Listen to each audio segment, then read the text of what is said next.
मनुष्यता के इतिहास में आप एक बहुत महत्वपूर्ण अवसर से गुजर रहे हैं।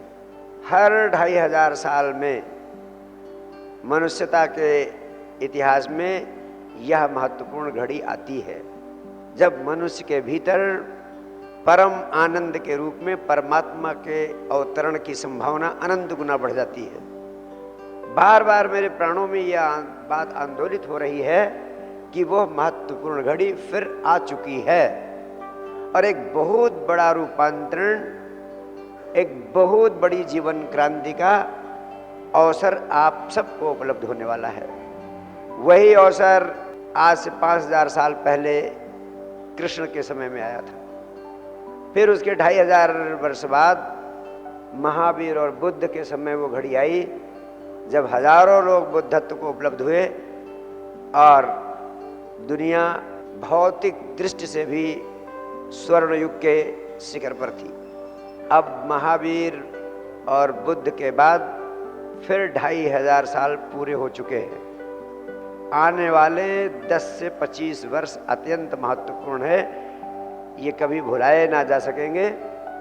मेरी अंतर्दृष्टि बार बार इस ओर इशारा करने लगी है कि इन आगामी 10 से 25 वर्षों के भीतर हजारों हजार लोग बुद्धत्व की अवस्था को पहुँचेंगे, विराट धन संपदा के शिखर पर पहुँचेंगे और एक विराट क्रांति होगी जिसमें बहुत साधारण दिखने वाले लोग, आपसे भी ज़्यादा साधारण दिखने वाले लोग भी अर्जुन और जनक की अवस्था को उपलब्ध होने के लिए परिपक्व हो जाएंगे, तैयार हो जाएंगे।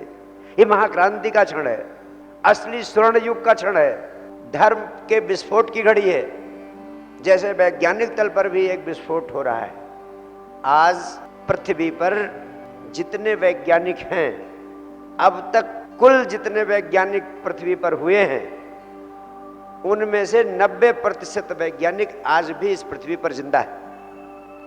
यानी आज से 10,000 साल पहले जितने वैज्ञानिक हुए हैं उनकी संख्या सिर्फ 10% रही है और आज 90% वैज्ञानिक जिंदा है। यही अवसर अध्यात्म जगत में भी उपलब्ध होने को है। अब तक जितने संबुद्ध पुरुष इस धरती पर हुए हैं, आज से पहले उनकी संख्या 10% थी। अब यह समय आने वाला है जब 90% बुद्ध भी इस पृथ्वी पर घूमेंगे, टहलेंगे, आपके बीच बैठेंगे, उठेंगे। आप सौभाग्यशाली हैं कि इस दिशा में आपका कदम उठा है। अगर आप होश पूर्वक आपने जीना शुरू कर दिया, निश्चित रूप से आप और ब्रह्मांड की शक्तियों के बीच में कोई ऐसा तालमेल हुआ है कि आप इतने लोग यहाँ पहुँचे हैं और मेरे प्राणों का संदेश, जो अस्तित्व का संदेश है, वो आपके भीतर एक विस्फोटक स्थिति पैदा करने को है। अगर तुम चूकते हो तो मैं कहूँगा सिर्फ अपने कारण चूकोगे। अगर आप सचेत हो गए तो चूक नहीं सकते। अगर आप चूक जाते हैं तो बहुत पछताएंगे आप। क्यों? क्योंकि फिर दोबारा ये घड़ी भी 2500 साल बाद आएगी और तब तक आप नाना प्रकार की योनियों में भटकते हुए नाना प्रकार के दुखों को भोग रहे होंगे। और अंतिम महत्वपूर्ण बात आपसे कहना चाहता हूँ, उस अवस्था को प्राप्त करने के लिए हर एक व्यक्ति की पात्रता है। कोई ऐसा व्यक्ति नहीं है जो यहाँ उपस्थित है जिसकी पात्रता नहीं है। उस अवस्था को उपलब्ध करने के लिए किसी असाधारण प्रतिभा, एक्स्ट्रा ऑर्डिनरी जीनियस की जरूरत नहीं होती, आवश्यकता नहीं होती है। हर व्यक्ति के भीतर इतनी प्रतिभा है कि वो परम आनंद को उपलब्ध हो सके। जैसे हर व्यक्ति की प्रतिभा है, चाहे वो पढ़ा लिखा हो चाहे गैर पढ़ा लिखा हो, हर व्यक्ति की प्रतिभा है प्रेम में होने की, प्रेम के अनुभव को पाने की, प्रेम से गुजरने की। हर व्यक्ति प्रेम कर सकता है। जिस व्यक्ति के भीतर भी प्रेम करने की क्षमता है, वे सारे व्यक्ति परमात्मा को उपलब्ध करने की क्षमता रखते हैं। उसके लिए अलग से किसी क्षमता की जरूरत नहीं होती है।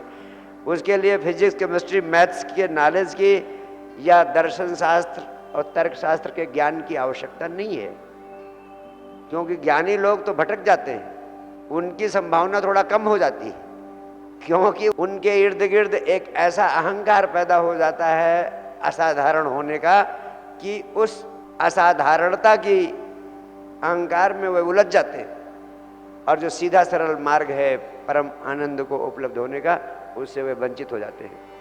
और इसी से जुड़ी हुई अगली बात आपसे कहना चाहूँगा कि इस अवस्था को उपलब्ध होने के लिए परम आनंद की, कभी भंग न होने वाला आनंद, शाश्वत आनंद, यही तो जीवन का लक्ष्य है, यही तो भगवत्ता की प्राप्ति है। और ये कब मिलती है? जब आप धन संपदा के ढेर से गुजर चुके हो, यानी भौतिक तल पर आप हर प्रकार की समृद्धि को प्राप्त कर चुके हो, तब आपको एक दूसरी आवश्यकता का पता चलता है कि इसके ऊपर भी कुछ है, इसके ऊपर भी कुछ है, इसके पार भी कुछ है। लेकिन अधिकांश लोग उलझे रह जाते हैं धन संपदा का अंबार लगाने में। जीवन की शक्तियां भी सीमित हैं।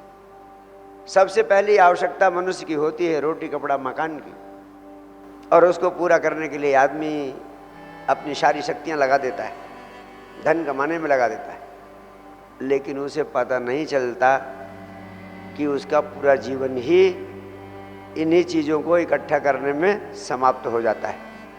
परम आनंद की सोच ही नहीं पैदा होती है उसके प्राणों में। ये सोच कैसे पैदा हो, इस संबंध में एक महत्वपूर्ण सत्य आपसे कहना चाहता हूँ। भौतिक तल पर मनुष्य की आवश्यकताएं, उनकी पूर्ति होना अनिवार्य है, परम आवश्यक है, अध्यात्म की दिशा में पहला चरण है। अगर वो पूरा न हुआ तो आप आध्यात्मिक कभी नहीं हो सकते, उसको पूरा करना जरूरी है। लेकिन दुर्भाग्य यही है कि मनुष्य उसको पूरा करने के चक्कर में धन का अंबार लगाते चला जाता है, और कब उसकी ज़िंदगी समाप्त हो जाती है उसको पता ही नहीं चलता है कि कुछ इसके पार भी कोई और चीज़ है जिसको पाने की ज़रूरत है, जिस दिशा में कुछ करने की ज़रूरत है।